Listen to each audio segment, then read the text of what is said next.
주 사랑이 나를 숨쉬게 세상 그 어떤 어려움 속에도 주 은혜로 나를 돌보시며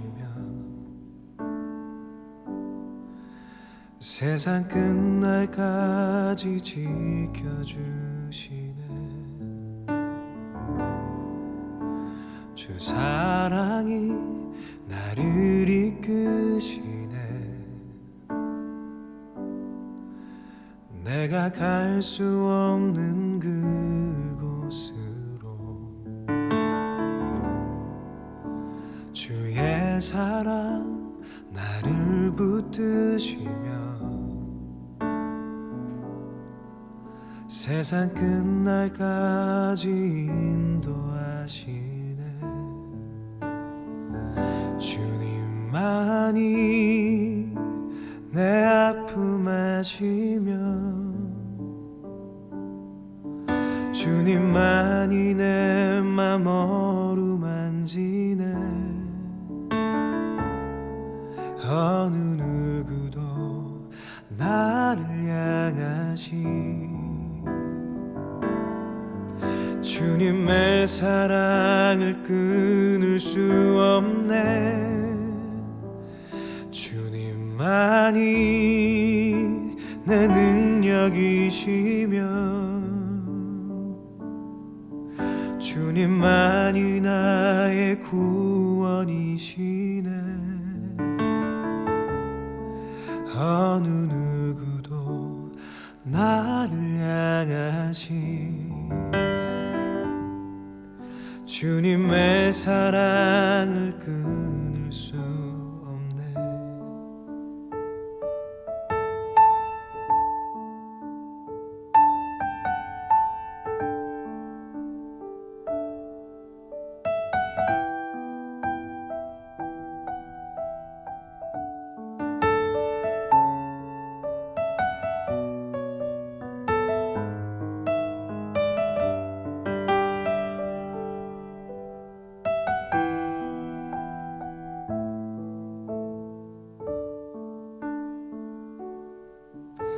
주 사랑이 나를 숨쉬게 세상 그 어떤 어려움 속에도 주 은혜로 나를 돌보시며 세상 끝날까지 지켜주시네. 주님만이 내 아픔 아시며 주님만이 내 맘 어루만지네. 어느 누구도 나를 향하시 주님의 사랑을 끊을 수 없네. 주님만이 내 능력이시며 주님만이 나의 구원이시네. 어느 누구도 나를 향하시 주님의 사랑을 끊을 수 없네.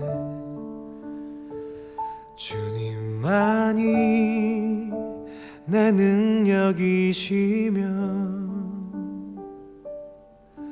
주님만이 나의 구원이시네.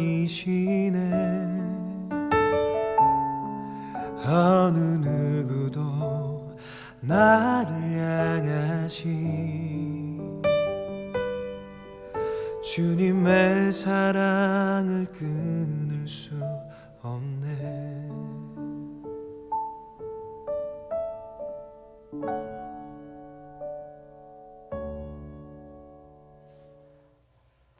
오늘은 마태복음 마태복음 5장 13절 이하 16절 말씀을 중심으로 착한 행실을 보여주라는 제목으로 하나님의 말씀을 증거하겠습니다. 먼저 본문을 봉독하겠습니다. 너희는 세상의 소금이니 소금이 만일 그 맛을 잃으면 무엇으로 짜게 하리요? 후에는 아무 쓸데없어 다만 밖에 버려져 사람에게 밟힐 뿐이니라. 너희는 세상의 빛이라. 산 위에 있는 동네가 숨겨지지 못할 것이요 사람이 등불을 켜서 말 아래 두지 아니하고 등경 위에 두나니 이러므로 집안 모든 사람에게 비치느니라. 이같이 너희 빛이 사람에게 비치게 하여 그들로 너희 착한 행실을 보고 하늘에 계신 너희 아버지께 영광을 돌리게 하라. 아멘. 코로나19 바이러스 감염 사태 위기시대를 살아가는 성도 여러분들에게 하나님의 특별하신 보호하심과 위로하심이 함께 하시기를 바랍니다. 오늘 본문은 산상수훈 중의 한 부분으로서 예수님께서는 산상수훈을 통하여 하나님 나라의 윤리를 말씀하셨습니다. 그 시대를 살아가는 모든 그리스도인들에게 선교적 삶의 영적인 교훈인 착한 행실을 매우 강조하시는 말씀입니다. 먼저 주후 1세기 초대교회 그리스도인들의 착한 행실을 보겠습니다. 사도행전 11장 27절 이하 30절까지 말씀을 보면 그때에 선지자들이 예루살렘에서 안디옥에 이르니 그 중에 아가보라 하는 한 사람이 일어나 성령으로 말하되 천하에 큰 흉년이 들리라 하더니 글라우디오 때에 그렇게 되니라. 제자들이 각각 그 힘대로 유대에 사는 형제들에게 부조를 보내기로 작정하고 이를 실행하여 바나바와 사울의 손으로 장로들에게 보내니라 하였습니다. 본문의 글라우디오 형제는 로마의 제4대 황제로서 주후 41년에서 54년까지 통치하였는데 악명 높은 기독교 박해자 중에 한 사람이었습니다. 당시에 박해와 흉년으로 예루살렘 교회가 어려움을 당했을 때 29절 말씀처럼 안디옥 교회가 힘대로 부조하여 도왔습니다. 복음은 예루살렘 교회로부터 왔지만 도움은 안디옥 교회로부터 갔습니다. 오늘날처럼 시대가 어려울 때 교회는 하나님으로부터 받은 축복들을 기꺼이 나누며 흘러보내는 긍휼사역, 바로 착한 행실을 해야 한다는 교훈이겠습니다. 두 번째로 주 2세기경 그리스도인들의 착한 행실을 보겠습니다. 역사적으로 주 2세기 무렵 로마를 중심으로 서구로파 전역에 역병이 창궐하였고 이때 인구의 약 3분의 1이 죽는 큰 비극이 초래되었었습니다. 기독교가 아직은 박해를 받으면서 음지에 머물고 있던 때라 그리스도인들의 처신에 많은 어려움이 있었습니다. 그냥 묵고 하자니 신앙 양심이 괴롭고 공개적으로 봉사하자니 기독교에 대한 눈총이 따가울 때였습니다. 그럼에도 불구하고 기독교 초기의 그리스도인들은 초심을 잃지 않는 순수한 복음의 열정이 불타오르고 있었습니다. 복음의 능력을 드러내는 일이라면 언제 어디서든지 목숨을 내던질 준비가 되어 있었고 실제로 그들의 이러한 실천적인 삶을 통해서 병자들을 돌보던 중 많은 그리스도인들이 전염병에 걸려 죽었지만은 그리스도인들의 이러한 감동적인 그리고 헌신적인 사랑의 돌봄은 당시의 모든 백성들에게 칭송을 받았습니다. 뿐만 아니라 초기 그리스도인들은 예수님의 산상수훈 중 오늘 16절 이같이 너희 빛을 사람 앞에 비추게 하여 저희로 너희 착한 행실을 보고 하늘에 계신 너희 아버지께 영광을 돌리게 하라 하신 말씀 앞에 착한 행실로 세상을 환히 비추는 빛된 삶을 살아냈습니다. 우리 모두가 잘 아시다시피 의료시설이 취약했던 초기 시대의 역병을 맞아서 환자들을 돌보고 치료하는 것은 결코 쉬운 일이 아니었습니다. 따라서 이러한 헌신은 많은 그리스도인들을 죽음에 이르게 하고 말았습니다. 그리스도인들이 목숨을 건 헌신은 급기야 연병처럼 퍼져나갔지만은 역설적으로 기독교는 역사적으로 여러 차례 역병이 휩쓸고 지나갈 때마다 오히려 기독교인의 수는 몇 배로 성장하였습니다.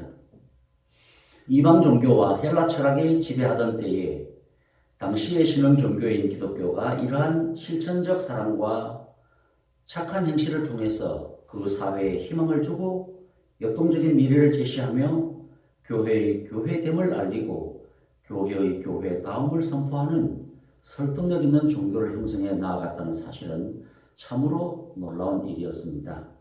그러므로 가장 역동적인 선교는 위기와 역경의 상황 속에서 복음을 어떻게 우리의 삶과 세상 속에 녹아들게 하는가에 달려 있겠습니다. 재앙이 닥칠 때마다 기독교인들의 이와 같은 빛나는 착한 행실이 결국 타 종교와의 차별화뿐만 아니라 높은 생존율을 보였습니다. 로드니 스타크는 기독교 발흥이라는 책에서 그리스도인들이 착한 행실을 조명하면서 주후 40년경 1000여 명이었던 기독교인의 수가 어떻게 주후 350년경 6천만 명의 로마 인구 중 56%에 해당하는 3,400만 명에 이르게 되었는지 그 미스테리를 역사적으로 파헤쳤습니다. 세 번째로 중세시대의 영적 리더들의 착한 행실을 보겠습니다.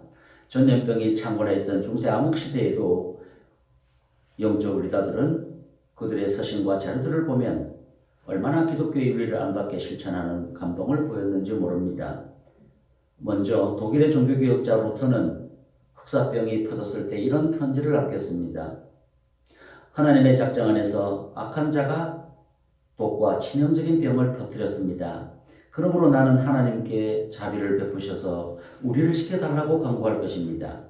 그리고 나는 소독하여 공기를 정화하고 약을 지어 먹을 것입니다. 나는 내가 꼭 가야 할 장소나 꼭 만나야 할 사람이 아니라면 피하여 나와 이웃 간에 감염을 예방할 것입니다. 혹시라도 나의 무지와 태만으로 이웃이 죽임을 당하게 되어서는 안 되기 때문입니다. 만일 하나님이 나를 데려가기 원한다면 나는 당연히 죽게 되겠지만 적어도 내가 내 자신의 죽음이나 이웃의 죽음에 책임을 져야 할 일은 없을 것입니다. 그러나 만일 이웃이 나를 필요로 한다면 나는 누구든 어떤 곳이든 말하지 않고 달려갈 것입니다. 라는 서신을 썼습니다. 두 번째로 1519년 취리의 종교개혁자 즈빙글리가 당시 전염병에 감염되어 투병 중에 드린 기도문을 소개하겠습니다. 주님의 뜻을 이루소서. 제가 감당치 못할 것이 아무것도 없습니다. 저는 주님의 그러시기에 주님께서 온전하게 만드실 수도 산산이 부숴버리실 수도 있습니다. 만약 주님께서 제 영혼을 이 땅에서 데려가신다면 그것이 더 이상 악이 자라지 않고 다른 경건한 생명들이 상처받지 않게 하시옵소서 라는 기도문을 남겼습니다. 세 번째로 제네바에서 종교개혁을 완성한 칼빈의 흑사병 관련하여 1542년 10월 바레 목사에게 보낸 서신을 소개합니다. 흑사병이 여기서도 격렬한 기세로 시작되었고 감염된 사람들 가운데 단지 몇 사람만 목숨을 건질 수 있었습니다. 우리 동료 가운데 피에로 블라시에 목사가 이들을 돌보겠다고 제안했고 모두는 이를 잠자코 받아들였습니다. 만일 그에게 무슨 일이라도 생긴다면 내가 그 위험을 감수해야 할지 모른다는 생각에 두렵습니다. 당신도 알다시피 우리 각자가 서로에게 빚을 지고 있는 사람들로서 우리의 목회사에게 있어서 무언가 필요할 때 그 누구보다도 우리가 빠져서는 안 되기 때문입니다. 이런 편지를 썼습니다. 이제 마지막으로 오늘 본문의 해석과 적용에 관한 말씀을 나누겠습니다. 예수님께서 너희는 세상의 소금과 빛이라는 지규를 통해서 너희와 세상, 즉 그리스도인들과 세상과의 관계를 매우 강하게 말씀하셨습니다. 그리스도인들이 세상에서 결코 외톨이가 되어서는 안 된다는 말씀이죠. 예수 잘 믿는 것이 세상에서 착한 형실로 나타나야 한다는 말씀입니다. 예수님의 관점은 철저히 그리스도인들을 위한 세상이 아니라 오히려 세상을 위한 그리스도인들입니다. 예수님께서 선언하신 하나님께 영광을 돌리는 영광의 공식을 보면 첫째, 너희 빛을 사람 앞에 비추게 하여 둘째, 저희로 너희 착한 행실을 보고 셋째, 아버지께 영광을 돌리게 하라입니다.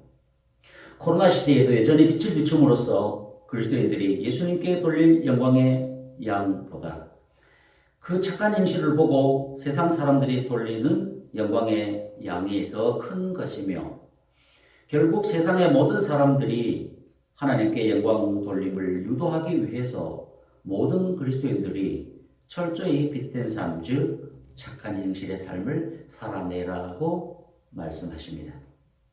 하나님이 세상을 이처럼 사랑하신 것은 세상 모든 사람들이 하나님을 알기 원하시고 또 더 나아가 구원받기를 원하시기 때문입니다. 찬양 가운데 세상 모든 민족이 구원을 얻기까지 쉬지 않으시는 하나님이라는 가사가 있지 않습니까? 그래서 우리가 세상을 의식하지 않고 살면 하나님께서 기뻐하시지 않으시는 이유가 바로 여기에 있겠습니다.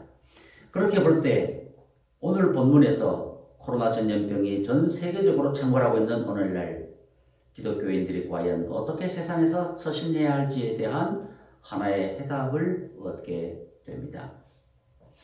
여전히 오늘날도 성령 충만한 우리 그리스도인들의 착한 행실에 설득력 있는 모습을 통해서 세상의 소금과 빛이 됨으로써 감동을 받은 세상 사람들이 전도되어 그들로 하여금 하늘에 계신 우리 아버지께 영광을 돌리게 해야 한다는 말씀이 됩니다. 여기서 예수님의 선교 지침에 염두를 둘 필요가 있겠습니다. 왜냐하면 이들이 득실거리는 세상 속에서는 늘 뱀같이 지혜롭고 비둘기같이 순결해야 할 필요성이 있기 때문입니다. 요즘같이 소셜미디어 시대가 발달한 사회에서 그리스도인은 세간의 주목이나 여론의 평가나 그리고 세상의 비판에도 민감하게 그리고 지혜롭게 처신해야 할 필요가 있습니다. 뱀같이 지혜가 없으면 비둘기 같은 순결함이 불결함으로 오해를 받을 수 있고 비둘기 같은 순결함이 없으면 뱀 같은 지혜도 독사의 이빨로 보일 수 있기 때문입니다. 결국 그리스도인들에 대한 세상의 칭송 여부가 선교의 문을 열고 닫는 빗장이 됩니다. 사도행전 2장 47절 하반절 말씀에서도 칭찬과 구원의 관계를 말씀하셨습니다. 온 백성에게 칭송을 받으니 주께서 구원받는 사람을 날마다 더하게 하시니라 했습니다. 갈라디아서 6장 10절에서도 그러므로 우리는 기회 있는 대로 모든 이에게 착한 일을 하되 라고 말씀하십니다. 한국교회와 한국사회는 모여야 사는 예배와 흩어져야 사는 전염병으로 인해 팽팽한 갈등으로 곤경에 처해졌습니다. 그러나 어디까지나 그리스도인들이 착한 행실을 보고 세상 사람들이 하나님께 영광을 돌리게 해야 하는 것이 우선순위이겠습니다. 찬송가 336장 3절 가사 중에 인자한 언어 행실로 이 신앙 전파하리라 하였습니다. 인자한 언어 행실, 즉 성도의 착한 행실이 신앙 전파의 중요한 도구가 됨을 말씀하고 있는 가사입니다. 너희 바로 그리스도인들의 착한 행실은 반드시 저희 세상 사람들에게서 검증을 받아 즉 저희의 마음을 격려하라는 말씀입니다. 너희에게 있어 저희는 아버지께 영광을 돌리기 위해 거쳐야 하는 필수 코스이자 난 코스이지만 격려해야 할 코스임을 잊지 말라는 말씀입니다. 한마디로 교회는 위치한 그 지역 사회에서 착한 행실로 칭찬을 받아야 한다는 말씀입니다. 더 나아가 지금 이 시대는 예배의 패러다임을 보완하여 세상 속에서 착한 행실을 실천하는 생활 예배 그리고 코로나 세상을 섬기는 삶으로서의 예배, 코로나 세상의 백성들에게 칭송받는 예배가 강화되어야 할 때입니다. 오늘 본문을 한 번 더 소개하고 말씀을 마칩니다. 너희는 코로나 세상의 소금이니 그리고 너희는 전염병 세상의 빛이니 이렇게 적용할 수 있겠습니다. 나는 소금입니다. 여러분들도 소금입니다. 그러므로 소금으로 살아야 하고 나는 빛입니다. 그리고 여러분들 우리 모두 빛입니다. 그러므로 빛으로 사셔서 많은 열매 맺으시기를 주님의 이름으로 축원을 드립니다. 기도하겠습니다. 오늘 4가지 기도 제목을 여러분들에게 드리겠습니다. 먼저 100일 정오 기도회를 통하여 코로나19 바이러스 감염 사태로 말미암아 정치, 경제, 사회, 문화 등 총체적인 위기에 빠진 이 나라의 회복과 위정자들을 위하여 그리고 특히 예배 위기에 빠진 한국교회를 살려 주옵소서. 두 번째로 코로나19 바이러스 감염 사태로 인하여 수고하는 의료진, 공무원, 방역 관계자 등 관계자들을 위로하시고 감염자들이 속히 치유되어 가정들이 회복되게 하옵소서. 세 번째로 100일 정오 기도를 통하여 하나님의 긍휼하심을 구하며 겸손히 엎드리는 우리 성결교단을 더욱 건강하게 성장하는 교단과 교회로 세워주옵소서. 마지막으로 전염병을 통한 사단의 공격과 차별금지법을 통하여 공격하려는 사단의 계획을 멸하시고 복음의 능력과 성령의 불로 영적 전쟁에서 승리하는 한국교회와 우리 성결교단이 되게 하옵소서. 이 네 가지 기도 제목을 가지고 우리 주님 한번 부르고 간절히 기도하겠습니다. 주여 할렐루야. 하나님 아버지 은혜를 감사합니다. 우리 교단이 주시하는 100일 정오 기도를 통하여 코로나19 바이러스 감염 사태와 극복을 위하여 또한 이 나라의 민족의 회복을 위하여 간절히 기도하오니 하나님께서 우리의 기도를 들어주시기를 간절히 원합니다. 하나님 아버지, 이 기도를 통하여 코로나 바이러스 감염 사태로 말미암아 이 나라의 정치와 경제와 사회와 문화 등 총체적인 위기에 빠진 이 나라의 회복과 위정자들을 위하여 그리고 특히 예배 위기에 빠진 한국교회를 살려주시기를 간절히 원합니다. 대통령으로부터 모든 국무위원들과 모든 공무원들에게 하나님의 은혜가 함께하여 주셔서 위기에 빠진 이 나라를 잘 다스릴 수 있도록 도와주시고 하나님 아버지 방역과 관계하여 개인위생과 관계하여 예배 위기에 빠져있는 한국교회를 하나님께서 다시 한번 살려주시기를 간절히 원합니다. 하나님 아버지, 코로나19 바이러스 감염 사태로 인해서 수고하는 모든 의료진들과 공무원들과 방역 관계자들에게 은혜를 베푸시고 저들을 위로하시고 특히 감염을 당하여 확진자가 된 모든 참으로 인핵한 자들을 하나님께서 치료하여 주시고 그 가정들을 회복시켜 주시기를 주여 간절히 빌고 원하옵나이다. 우리가 드리는 100일 정오 기도회를 통하여 하나님의 긍휼하심을 구하며 겸손히 엎드리는 우리 성결교단을 하나님도 건강하게 성장시켜 주시고 아름답게 성장하는 교단, 세계 선교를 바르게 감당하는 교단으로 세워주시기를 주여 간절히 빌고 원하옵나이다. 모든 교회들이 건강하게 성장하도록 하나님께서 역사하여 주시기를 간절히 원합니다. 하나님 아버지, 전염병을 통한 사단의 공격을 묶어주시고 차별금지법을 통하여 공격하려는 사단의 모든 계획을 멸하여 주시고 성경을 공격하며 교회를 공격하며 파괴시키는 모든 어둠의 세력들을 예수로 묶어주시고 복음의 능력과 성령의 불로 영적 전쟁에서 승리하는 한국교회와 성결교단이 되도록 하나님께서 역사하여 주시기를 간절히 원합니다. 우리의 간절한 간구를 드시고 전국교회에서 이 기도에 참여하는 모든 교회들마다 하나님의 은혜와 성령의 불로 크게 역사하시고 응답하여 주시옵소서.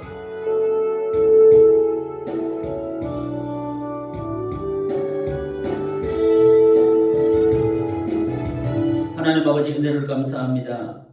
100일 정오 기도회를 통하여 코로나19 바이러스 감염 사태로 말미암아 총체적인 위기에 빠진 이 나라를 회복시켜 주시고 위정자들을 위하여 기도하며 예배의 위기에 빠진 한국교회를 살려달라고 간구하였습니다. 코로나 바이러스 감염 사태로 말미암아 수고하는 모든 의료진들과 공무원들과 방역 관계자들을 위로하시고 확진자들을 치유하시어 가정들이 회복되게 하시며 100일 정오 기도를 통하여 하나님 앞에 공유를 구하며 겸손히 엎드린 우리 성결교단을 더욱 아름답게 건강하게 성장하게 하셔서 이 마지막 시대에 선교적 사명을 잘 감당하는 교단으로 세워주시고 전염병과 차별금지법을 통하여 공격하려는 사단의 모든 계획을 멸하시고 교회가 더 견고히 서서 복음의 능력과 성령의 불로 영적 전쟁에서 승리하는 한국교회와 우리 성결교단이 되도록 역사하여 주시옵소서. 감사드리며 예수님 이름으로 간절히 기도 올리옵나이다. 아멘.